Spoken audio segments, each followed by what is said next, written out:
Hai semua, gua Wasa.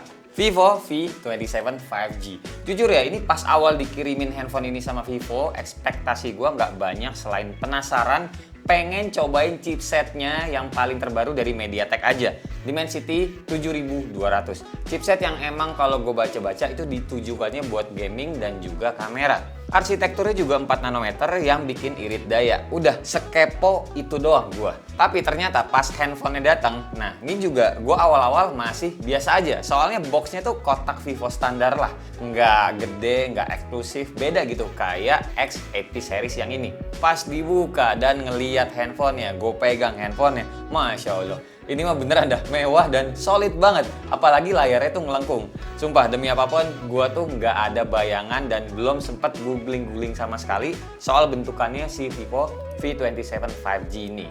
Bener-bener nggak nyangka ini handphone tuh mid-range ya kenanya. Yang punya fisik nggak pantas dibilang mid-range. Bener-bener kayak flagship.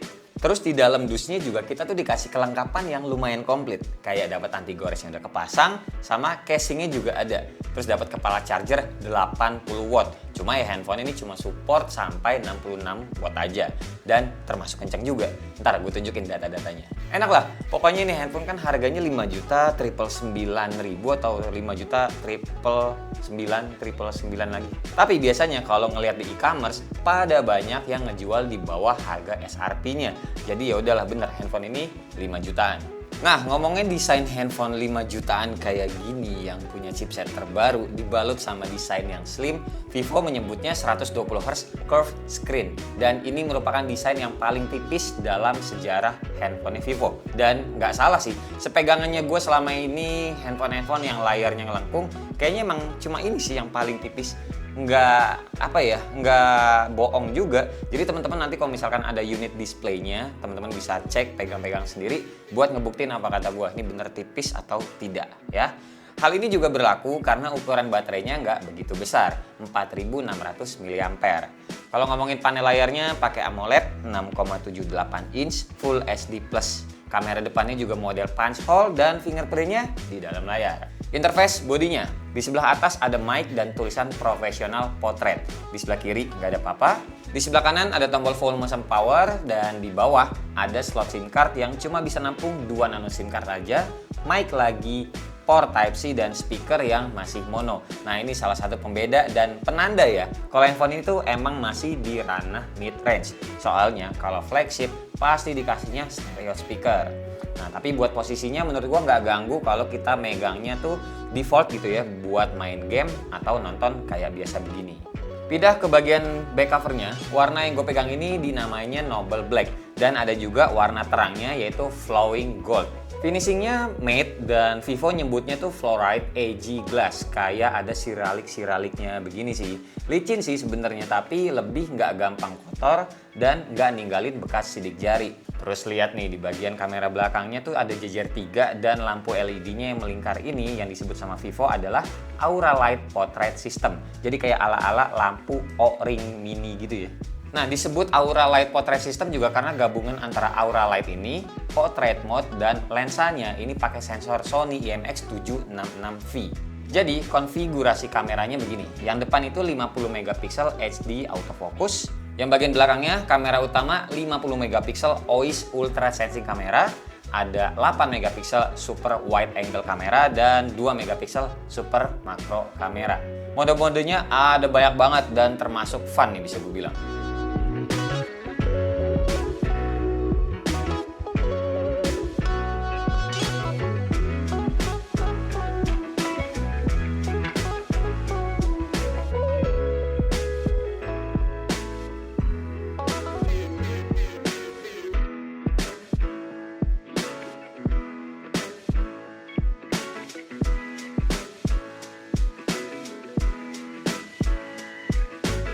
Terus di mode videonya kita punya 8 preset tone warna yang disebutnya Movie Lights.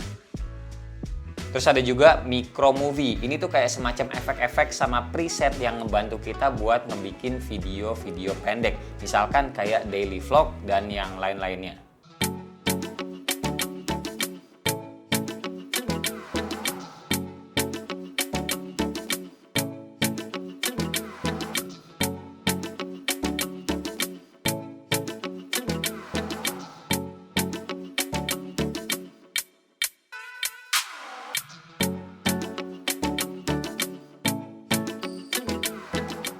Lanjut lagi di bagian more, ada banyak juga pilihan modenya. Tapi yang menarik buat gua ya kayak biasa, ini ada dual view. Bisa dibikin ala-ala video call nih. Kotaknya juga bisa diganti bulat ataupun bentuk love. Terus bisa juga di split dua, layarnya kayak begini. Terus bisa juga lensa belakangnya bisa milih mau pakai yang lensa utama atau ultra wide, atau dua-duanya rear gitu, kamera belakangnya bisa diaktifin barengan kayak begini. Buat hasil fotonya menurut gua seperti biasalah Vivo. Detailnya bagus, warna yang dihasilin juga oke, tajam juga, dan soal backlight aman dah. Nggak usah khawatir sama SDR-nya Vivo. Cuma kayak biasa nih, masalah klasik di semua handphone itu rata-rata sama. Warnanya itu suka beda antara lensa ultra wide dengan lensa utamanya. Cuma ya tetap aja bagus, teman-teman bisa lihat sendiri nih.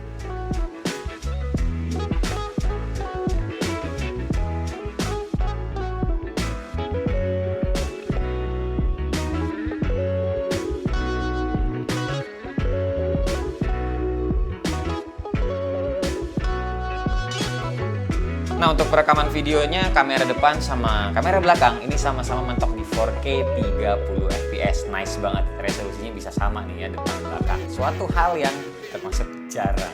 Oke, ini 1080p 60 fps-nya. Anjir, berisik banget di sini parah.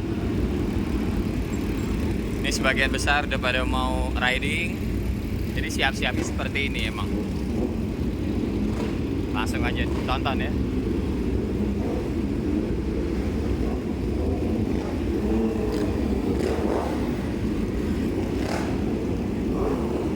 Oh ya, kalau ini ke ultra wide, oh tidak bisa. Coba di zoom aja. Bisa, dan mentoknya sampai masih terus.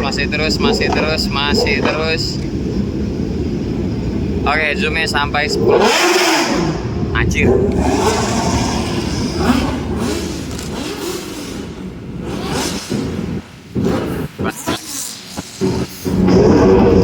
Balikin lagi.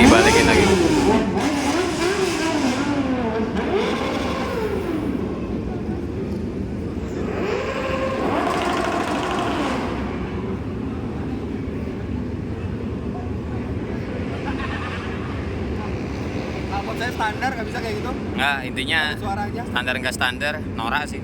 Geber-geber kayak gitu, nggak demen gua. Suara motor lo sama mereka kecil mana ya? Gue lah. Oke, pindah ke lensa depan. Oke, ini perekaman video kamera depannya 1080p 60 fps. Kalau paling mentoknya sebenarnya bisa 4K 30 fps. Tapi ya ini 1080p 60 fps aja dulu. Ini di depan gua, samping gua ada Moong. Halo. Kenapa sih lo kayak ngantuk banget? Subscribernya WhatsApp. Moong, lo kayak masih ngantuk. Sekarang jam 8.31. Kayak emang gini aja bukan. Lo belum mandi ya? Wah, ini handphone baru ya? Baru dong. Wah, keren juga. Ini bukan yang topnya kan? Oh, bukan. Ini mid kan? Mid. Sekarang mid udah pada lengkung semua gitu layarnya. Iya, dan lo pas pertama kali ngeliat ini gimana? Mid range lengkung ternyata dikasihnya sekarang. Mewah. Mewah ya? Mewah. Tapi harga siap mahal nggak apa-apa. Di handlingnya enak. Nah gitu. Ya harga kurang lebih tebakan gue di 6999. 7 berarti ya? Yoi.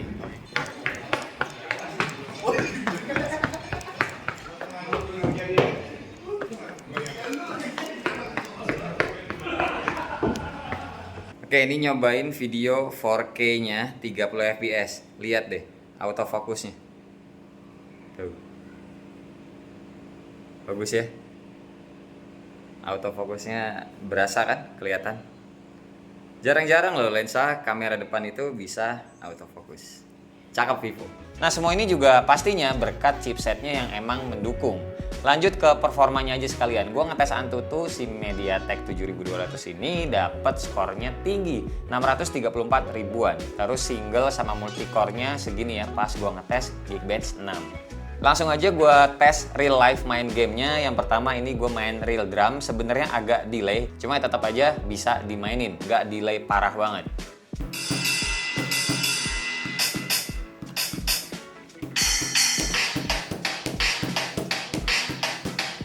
Terus main Asphalt 9, 60 fps-nya jalan, enak banget visual ngelihatnya.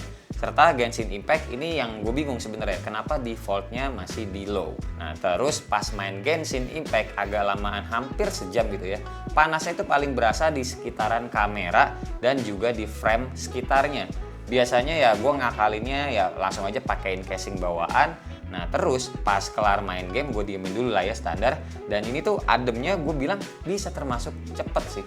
Soalnya di handphone yang setipis ini kalau gue lihat presentasinya ini tuh si Vivo tetap bisa ngakalin naruh yang namanya Ultra Large Vapor Chamber Bionic Cooling System di dalamnya. Oke, masih soal hardware-nya, Vivo V27 5G ini punya NFC multifunction yang bisa dijadiin sebagai akses masuk. Nih contohnya kayak pintu di rumah gua, bisa jadi pengganti kartu akses masuknya. Terus punya juga fitur IP54, dustproof dan juga splashproof. Jadi ciprat-cipratan doang mah aman lah ya, nggak usah dicelup-celupin tapi handphonenya. Terus buat RAM-nya sendiri ini 8GB yang gue pegang. Yang auto RAM virtual tambahannya itu 8 GB juga. Jadi totalnya ya 16 GB lah. Nah buat UI sendiri pakai Vantage OS 13 berbasis Android 13 juga. Nah terus balik yang tadi nih ya soal baterainya. Ini udah gua tes juga, SOT-nya termasuk keren untuk handphone setipis ini. Bisa nyampe hampir 11 jam. Padahal ini displaynya gue pertahanin 120 Hz. Gimana kalau teman-teman pakainya di 60 Hz? Logikanya gitu ya, harusnya lebih awet lagi. Oh ya, buat pengecasannya lupa, gue ngetes dari 1% sampai full, makan waktu cuma sejam lebih sedikit aja. Oke, kita sekarang masuk ke kesimpulan. Ini handphone balik lagi adalah mid-range ya, yang sebenarnya kita tuh dapat banyak kosmetiknya dan juga performa yang lumayan kenceng. Genshin Impact aja yang bener-bener gue curiga sini. Curiganya tuh sama developernya yang belum maksimalin chipset MediaTek-nya ini. Soalnya nggak pantas banget chipset yang bisa dibilang selumayan kenceng ini defaultnya cuma low aja bisanya di game tersebut. Cuma kan ya balik lagi, nggak semua orang main game sehari-hari, tapi ya kelihatan juga di game-game lain pastinya itu aman-aman aja. Jadi balik lagi ya, ini handphone kan harganya 5 jutaan. Kalau menurut gue pas sih buat teman-teman yang ngerasa anak muda.